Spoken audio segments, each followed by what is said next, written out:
नमस्कार, मैं हूं आपके साथ लक्ष्मी उपाध्याय। स्वागत है आपका हमारा खास कार्यक्रम श्री कृष्ण जन्माष्टमी में। 26 अगस्त को हम बाल गोपाल का 5251वां जन्मोत्सव पर्व मनाने जा रहे हैं। भगवान कृष्ण का जन्म भाद्रपद मास की अष्टमी तिथि को मध्य रात्रि के समय हुआ था और इस बार की जन्माष्टमी तो बेहद खास होने वाली है क्योंकि इस बार द्वापर काल वाले योग इस दिन बन रहे हैं, तो इसे बहुत ही फलदायी बना रहा है। तो चलिए इस कार्यक्रम में हम आपको बताएंगे कि इस बार भगवान कृष्ण का जन्मोत्सव पर्व आप कैसे मनाएं, उनको किन वस्तुओं का भोग लगाएं, उनके अभिषेक का मुहूर्त क्या होगा, इस दिन हमें क्या करना चाहिए। इन सभी सवालों का जवाब देने के लिए हमारे साथ स्टूडियो में इस वक्त मौजूद हैं पंडित राजकुमार शास्त्री जी। बहुत स्वागत शास्त्री जी आपका हमारे इस खास कार्यक्रम में। प्रणाम। सबसे पहले हम यही जानना चाहेंगे, दशकों के बाद कृष्ण जन्माष्टमी पर द्वापर काल के 4 शुभ संयोग बन रहे हैं, तो क्या इस बार पूजा करने से दोगुना फल मिलने वाला है रुचि?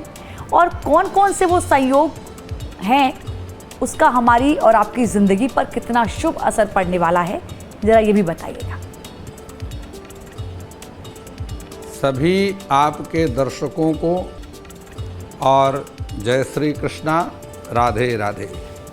देखिए लक्ष्मी जी, आज से 5251 वर्ष पूर्व द्वापर युग में जिस समय भगवान श्री कृष्ण का जन्म हुआ और उससे पहले भी भगवान के 24 अवतारों में से कई अवतार हो चुके थे।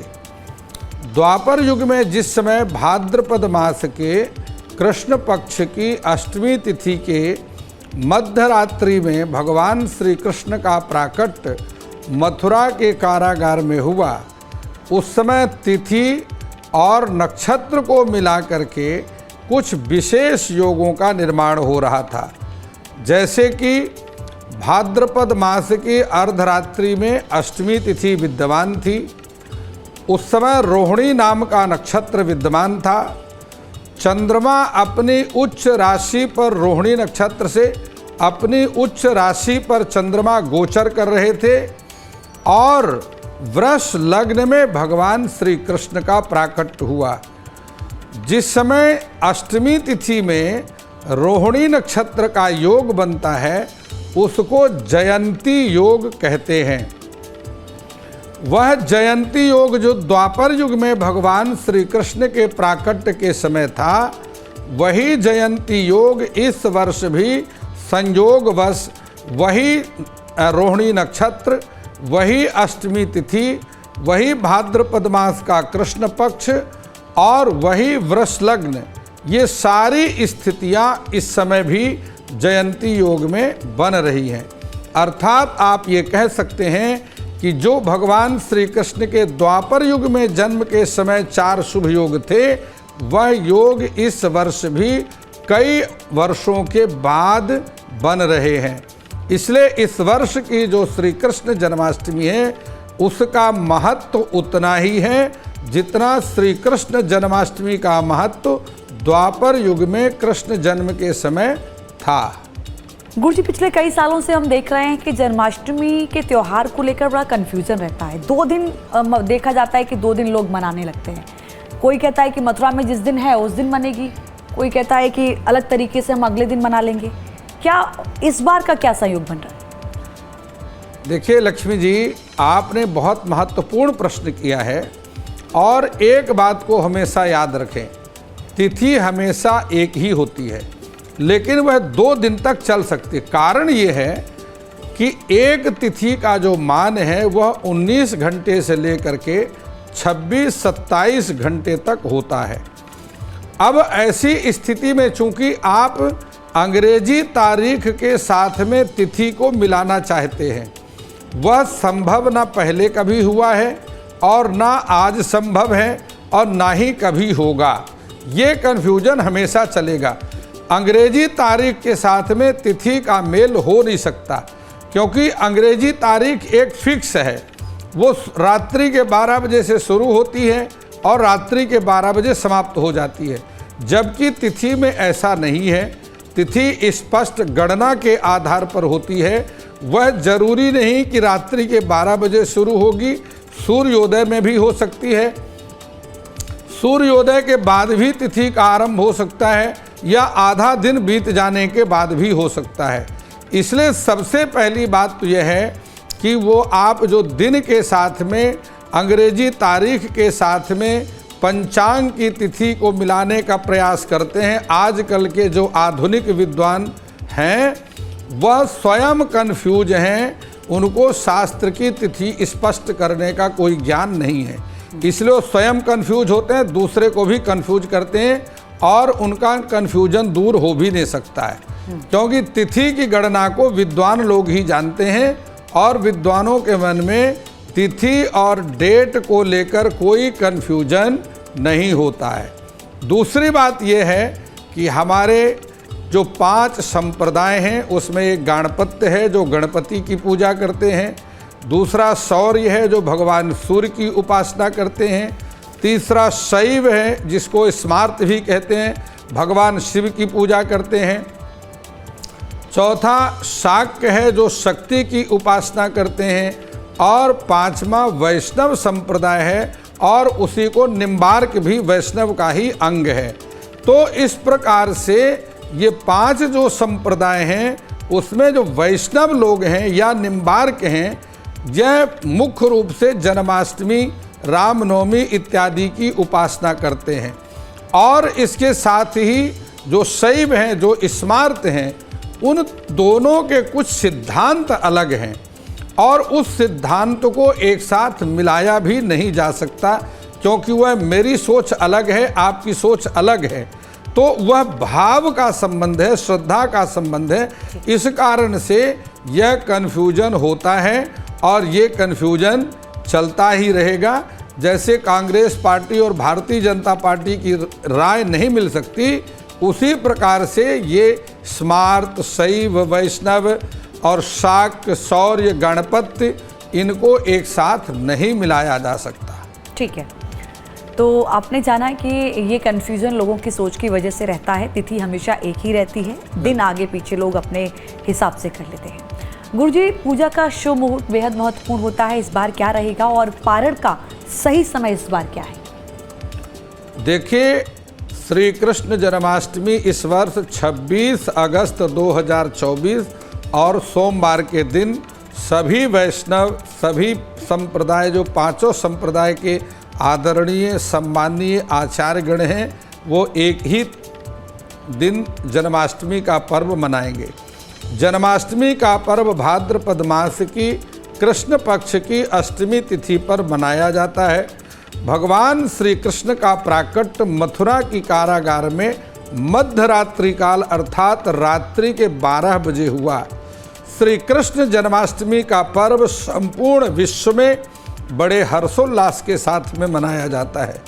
इस वर्ष भगवान श्री कृष्ण जी का जो जन्म है वह 5251वां वर्ष जन्मोत्सव सभी बड़े हर्षोल्लास के साथ में मनाएंगे। इस वर्ष भाद्रपद मास की कृष्ण पक्ष की अष्टमी तिथि का आरंभ 26 अगस्त दिन सोमवार को प्रातः 3:40 से आरंभ हो जाएगा और यह तिथि 27 अगस्त की प्रातः पूर्व अर्थात रात्रि के 2:30 पर समाप्त हो जाएगी, सूर्योदय से पहले ही समाप्त हो जाएगी। इसलिए श्रीमद् भागवत महापुराण के अनुसार भगवान श्री कृष्ण का जन्म रोहिणी नक्षत्र युक्त भाद्रपद मास की कृष्ण पक्ष की अष्टमी तिथि पर अर्धरात्रि काल वृष लग्न में हुआ था और ज्योतिष शास्त्र के अनुसार इस प्रकार से तिथि और नक्षत्र की युति से बनने वाले योग को जयंती योग कहते हैं।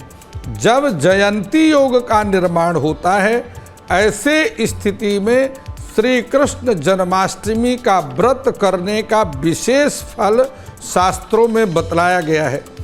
इस व्रत से अक्षय पुण्य की प्राप्ति होती है। देखिए, आपको बतलाऊं कि जो साधक इस पुण्यमय व्रत को करते हैं उन्हें भौतिक सुख समृद्धि तो प्राप्त होती है और अंत में वैकुंठ धाम की प्राप्ति भी होती है। वैकुंठ धाम यत्र गत्वा न निर्वर्तन्ते तद्धाम परमम मम, अर्थात जहाँ जाने के बाद जीव वापस नहीं आता, अर्थात मुक्त हो जाता है, और जिसको मन वचन कर्म से वाणी से बतलाया नहीं जा सकता, व्याख्या नहीं की जा सकती कि वो वैकुंठ धाम कैसा बना होगा, कैसे वहाँ पर लोग जाते होंगे, ना वहाँ मन की गति है और ना ही वाणी की गति है। इस जयंती योग में व्रत करने वाला जो कृष्ण साधक है उस वैकुंठ धाम को प्राप्त करता है। सर्व पापैः प्रमुच्यते, जी, और उसके सारे पाप नष्ट हो जाते हैं, परिमार्जन हो जाता है, अर्थात सभी पापों का प्रायश्चित हो जाता है। लक्ष्मी जी देखिए, जब हम पूजा के मुहूर्त की बात करते हैं तो अथ सर्वगुणोपेतः कालः परम शोभना यहुर्वाजन जनमर्छम शांतर्क्षग्रह तारकम। श्रीमद्भागवत जी के 10वें स्कंध में भगवान श्री कृष्ण के जन्म की बात करते हुए श्री सुखदेव जी महाराज ने राजा परीक्षित को बतलाया कि राजन, भगवान श्री कृष्ण का जन्म रात्रि के 12 बजे हुआ, इसलिए नेट पर आपने कुछ भी समय देखा हुआ है वह सब व्यर्थ की बात है। भगवान कृष्ण का जन्म रात्रि में 12 बजे हुआ, इसके लिए शास्त्र प्रमाण है, श्रीमद् भागवत प्रमाण है, और कृष्ण जन्म का पूजन आज भी और 10 वर्ष के बाद भी रात्रि के 12 बजे ही होगा। और रात्रि के 12 बजे के उपरांत भगवान श्री कृष्ण का महाअभिषेक किया जाएगा। वह पूजा विधि में मैं आपको स्पष्ट कर दूंगा। जी आचार्य जी, इस बार बेहद खास है जन्माष्टमी, तो जाहिर है कि तैयारियां भी बहुत खास तरीके से करनी होंगी। अगर हमें पूजा से पहले सामग्री की लिस्ट तैयार करनी होगी तो उसमें किन किन चीज़ों को शामिल करना होगा? देखिए, ये बहुत महत्वपूर्ण है, क्योंकि प्रायः सभी देवताओं की पूजा का जो सामग्री है वो एक ही तरह होती है, अंतर होता है मंत्रों में। लेकिन भगवान श्री कृष्ण, कृष्णस्तु भगवान स्वयं, और भगवान 16 कलाओं से संपूर्ण भगवान श्री कृष्ण का इस प्रकार से प्राकट हुआ, जिन्होंने अपने जीवन में मन की गति से भी अलग हट करके कार्य किया। जैसे भगवान श्री कृष्ण ने क्षीर हरण किया, या भगवान श्री कृष्ण ने कंस जैसे दुष्ट का वध किया, या भगवान श्री कृष्ण ने महारास किया, या भगवान श्री कृष्ण ने गोवर्धन धारण कर लिया 7 वर्ष की आयु में। इस प्रकार से भगवान श्री कृष्ण के जितने भी कर्म हैं वह अनुकरणीय नहीं हैं, अपितु भगवान श्री कृष्ण ने जिन बातों को कहा है वह अनुकरणीय है। जो उन्होंने बतलाया है उस मार्ग का अनुसरण करना है। भगवान श्री कृष्ण ने जो किया है वह अनुकरण नहीं करना है, इस बात को ध्यान रखें। अब बात करते हैं भगवान श्री कृष्ण की पूजा की सामग्री की। सबसे बड़ी बात है कि भगवान श्री कृष्ण के श्री कृष्ण जन्माष्टमी में धनिया का प्रसाद बनता है, और भगवान श्री कृष्ण को माखन और मिश्री का भोग लगता है। तो भगवान श्री कृष्ण की पूजा के लिए धनिया का प्रसाद आपने तैयार करना है, जो शुद्ध घी से तैयार किया जाएगा, और पंचामृत तैयार करना है, जो भगवान श्री कृष्ण का महाअभिषेक किया जाएगा, और उसके लिए साथ ही एक खीरा जरूर आपने रखना है, क्योंकि भगवान श्री कृष्ण का काल्पनिक गर्भवास किया जाता है तो उस खीरा के अंदर किया जाता है। तो खीरा आपने कृष्ण जन्मोत्सव के लिए अवश्य रखना है। और इसके साथ आपने पुष्प की व्यवस्था करनी है, सुगंधित इत्र और केसर मिश्रित इत्र और केसर मिश्रित सुगंधित चंदन की व्यवस्था भी आपको करना है। ऋतु फल की व्यवस्था करनी है, और अभिषेक के लिए श्री यमुना जी का जल एकत्रित करना है। देखिए, याद रखना है, भगवान श्री शालिग्राम जो कृष्ण के रूप में हैं, उनका अभिषेक गंगा जल से नहीं होता, यमुना जल से करना है। भगवान शिव का अभिषेक गंगा जल से होता है, और भगवान श्री कृष्ण का अभिषेक यमुना जी के कालिंदी के जल से किया जाएगा, इसलिए यमुना जल की व्यवस्था भी आपने करनी है। इसके उपरांत धूप और दीपक की व्यवस्था भी करना है। आरती के लिए दीपक, पंच आरती, नव आरती, सप्त आरती, एकादश आरती, 11 बत्तियों से भी आप कृष्ण की आरती कर सकते हैं। मुख्य रूप से पंच आरती का विधान किया गया है, लेकिन भगवान श्री कृष्ण की आरती के लिए शुद्ध घी की दीपक चाहिए और तेल से या तिल के तेल से कृष्ण की आरती नहीं की जाती। ना भगवान श्री राम की, ना विष्णु की, ना ही कृष्ण की आरती तेल से नहीं की जाती। इसके अतिरिक्त तुलसी अर्चना के तुलसी दल और तुलसी, चाहे आप श्यामा तुलसी हो या रामा तुलसी हो, श्यामा अथवा रामा तुलसी की व्यवस्था आपने करनी है। भगवान श्री कृष्ण के लिए तुलसी की माला अर्पित करनी है और भगवती तुलसी के दलों से कृष्ण का शालिग्राम के रूप में भगवान कृष्ण की तुलसी अर्चना करनी है। ये सारी व्यवस्था आपने मिष्ठान की व्यवस्था करना है भगवान कृष्ण को प्रसाद के रूप में अर्पण करने के लिए। ये सारी पहले आप पूजन की सामग्री एकत्रित कर लेंगे। एक लकड़ी की चौकी चाहिए और उसके ऊपर बिछाने के लिए सफ़ेद, पीला अथवा लाल रंग का वस्त्र भी चाहिए। तो ये तो हमने सामग्री जान ली गुरुजी, क्या क्या सामग्री होनी चाहिए, और पूजा की विधि जरा विस्तार से बताइए कि कैसे अब पूजा करनी चाहिए तमाम सामग्री के साथ। देखिए, अब मैं आपको बतलाता हूँ कि भगवान श्री कृष्ण की पूजा आपको किस प्रकार से करनी है। सर्वप्रथम प्रातःकाल उठ करके आप स्नान करेंगे। स्नान के उपरांत आप अपने पूजा स्थान को शुद्ध करेंगे। वहाँ पर आप गंगा जल इत्यादि का छिड़काव करके उसको स्वच्छ और पवित्र करेंगे। इसके उपरांत एक लकड़ी की चौकी पर सर्वप्रथम लाल, पीला अथवा सफ़ेद रंग का वस्त्र बिछाकर और उसके ऊपर एक शुद्ध साफ परात या थाली रखेंगे। उसके ऊपर भगवान श्री कृष्ण की स्थापना, बाल गोपाल भगवान की स्थापना करेंगे।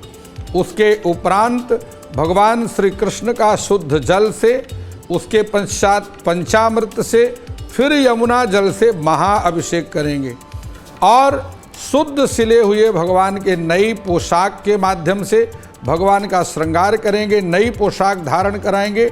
मोर मुकुट का, मोर युक्त जो मोर पंख युक्त मुकुट है भगवान कृष्ण को धारण कराएंगे और वंशी के दे करके भगवान श्री कृष्ण को प्रसन्न करने का प्रयत्न करेंगे। इस प्रकार संपूर्ण दिन आपने भगवान के चरणों में अपने मन को लगा करके महामंत्र का जप करते रहेंगे। महाप्रभु के द्वारा दिया गया जो महामंत्र है, हरे कृष्ण कृष्ण कृष्ण हरे हरे, हरे राम राम राम हरे हरे, इस महामंत्र का जप करते रहेंगे। अथवा ओम नमो भगवते वासुदेवाय, द्वादशाक्षर मंत्र का जप करेंगे। इस मंत्र का जप करते हुए रात्रि के समय 12 बजे भगवान श्री कृष्ण का पुनः अभिषेक करेंगे और खीरा के अंदर जो आपने शालिग्राम या बाल गोपाल की स्थापना की है उनको निकाल करके भगवान श्री कृष्ण और अथवा शालिग्राम जी का महाअभिषेक करेंगे और भगवान श्री कृष्ण को तुलसी मंजरी अर्पण करेंगे अथवा तुलसी की माला भी भगवान को अर्पण कर सकते हैं। प्रसाद के रूप में धनिया, मिष्ठान और ऋतु फल अर्पण करके भगवान को भोग लगाएंगे। अंत में भगवान की आरती करेंगे और भगवान की परिक्रमा करेंगे। इतना सब कुछ करने के बाद आपका व्रत यहीं समाप्त नहीं होता है। व्रत समाप्त होगा सूर्योदय के उपरांत, क्योंकि व्रत हमेशा 24 घंटे किया जाता है। अर्धरात्रि में व्रत की समाप्ति नहीं होती। तिथि की समाप्ति अर्धरात्रि में हो जाए जरूरी नहीं है। प्रातःकाल स्नान आदि से शुद्ध होकर के भगवान की पुनः पूजन करने के उपरांत व्रत पारण करने का संकल्प करेंगे। संकल्प पहले दिन पूजा का करना है, दूसरे दिन व्रत पारण करने का संकल्प करना है। संकल्प करके सर्वप्रथम प्रसाद मुंह में डाल करके मुख और उस प्रसाद के द्वारा ही अपने व्रत का पारण करेंगे और इस प्रकार से आपके श्री कृष्ण जन्माष्टमी का व्रत समाप्त होगा। अपने व्रत में 24 घंटे के मन वचन कर्म से कोई अपराध हुआ है, ज्ञात अथवा अज्ञात अपराध हुआ है, उसके लिए क्षमा याचना करेंगे। यह संपूर्ण श्री कृष्ण जन्माष्टमी के व्रत का विधान है। यदि आप इस विधि के द्वारा कृष्ण जन्मोत्सव मनाएंगे तो अर्थ धर्म काम और मोक्ष पुरुषार्थ चतुष्टय की प्राप्ति अवश्य होगी। जी गुरु जी, आपने बहुत चीज़ें विस्तार से बताई। व्रत की शुरुआत कैसे करनी है, पारण कैसे करना है, किन चीज़ों का भोग लगाना है। एक छोटा सा सवाल ये भी कि इस दिन लोगों की अलग अलग मनोकामनाएं होती हैं, उन मनोकामनाओं की इच्छा पूर्ति के लिए क्या कुछ वो करें और ऐसी कौन सी चीज़ें हैं जिनसे आज के दिन बचा जाए, यानी जिन कार्यों को आज न किया जाए। लक्ष्मी जी, आपने मनोकामनाओं को, क्योंकि संसार में जो भी प्राणी रहते हैं उनकी 3 इच्छाएं ऐषणाएं अवश्य होती हैं। सबसे पहले वित्तेषणा, फिर पुत्रेषणा और फिर लोकेषणा। अर्थात हर व्यक्ति धनवान बनना चाहता है। हर व्यक्ति धनवान बनने के बाद विवाह करके संतान की प्राप्ति चाहता है और हर व्यक्ति चाहता है कि मेरा मान हो, सम्मान हो, इज्जत हो, प्रतिष्ठा हो। इस प्रकार से संसार के प्रत्येक प्राणी की, चाहे गृहस्थ है चाहे संत है, सभी की ये 3 ऐषणाएं होती हैं। इसमें सबसे पहले मैं आपको बतलाता हूँ वित्तेषणा। जो व्यक्ति धनवान बनना चाहता है उनके लिए एक मंत्र है, कृष्णाय वासुदेवाय हरे परमात्मने प्रणतः क्लेशनाशाय गोविंदाय नमो नमः। कृष्णाय वासुदेवाय देवकी नंदनाय च नंद गोप कुमाराय श्रीकृष्णाय वयं नमः। इस मंत्र का जाप करे वह निश्चित रूप से धनवान हो जाएगा। सारी श्री कृष्ण जन्माष्टमी की समस्त रात्रि और दिन में इसी मंत्र का निरंतर लगातार पाठ करता रहे। यदि वह शारीरिक रूप से किसी प्रकार से आधि व्याधि से युक्त है तो उसे गजेंद्र मोक्ष का पाठ करना चाहिए। गजेंद्र मोक्ष का पाठ करने से किसी भी प्रकार का रोग, शरीर में अंतः रोग या बाह्य रोग, कैसा भी रोग है, उससे उसको आराम अवश्य मिलेगा। अब मैं आपको बतलाता हूँ कि जो संतानहीन है, क्योंकि संतान हर व्यक्ति को अवश्य उत्पन्न करना चाहिए, हर संभवतः संतान होना चाहिए। पुण्य नामनो नरकात् त्रायते तस्मात् पुत्रः उच्यते। पुण्य नामक नरक में जाने से जो अपने पितरों को बचा लेता है उसी को पुत्र कहते हैं। उसके लिए संतान गोपाल के पाठ की महिमा बतलाई गई है और वह मंत्र है ओम क्लीं देवकी सुत गोविंद वासुदेव जगतपते देहि में तनयम कृष्ण त्वामहं शरणं गतः। ये क्लीं बीज है। इस क्लीं को लगा करके मंत्र का जप करना है, संतान गोपाल का पाठ करना है। संतान गोपाल स्तोत्र है, उसका पाठ करना है। और जो मंत्र मैंने आपको बतलाया है, इस मंत्र का आपने संपुट लगाना है। ऐसा करने से वर्ष के अंदर भगवान श्री कृष्ण की कृपा से आपको संतान की प्राप्ति अवश्य हो जाएगी। अब मैं आपको बतलाता हूँ कि यदि आप लोकेशना चाहते हैं, संसार में बहुत ख्याति चाहते हैं, प्रसिद्धि चाहते हैं, नाम चाहते हैं, मान सम्मान चाहते हैं, ऐसी स्थिति में गोपाल सहस्त्र नाम का पाठ करें। सारी रात कृष्ण जन्म के बाद आप गोपाल सहस्त्र नाम का पाठ करेंगे, आपकी प्रसिद्धि अपने आप हो जाएगी। जी।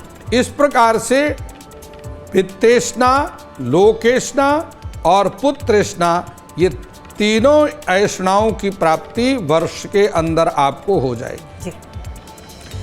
तो आपने जाना कि इस बार जन्माष्टमी के मौके पर आपको कैसे व्रत करना है, किन सामग्री का इस्तेमाल करना है, किस समय पर आपको पूजा पाठ करना है, कैसे पारण करना है और अपनी इच्छा पूर्ति के लिए, अपनी मनोकामना पूर्ण करने के लिए आपको किन किन मंत्रों का जाप करना है। गुरुजी, आपने तमाम जानकारियां दी, आपका बहुत धन्यवाद, बहुत शुक्रिया। बहुत प्रणाम। आज के लिए इस कार्यक्रम में इतना ही। बाकी तमाम खबरों के लिए आप बने रहिए न्यूज़ नेशन के साथ। नमस्कार।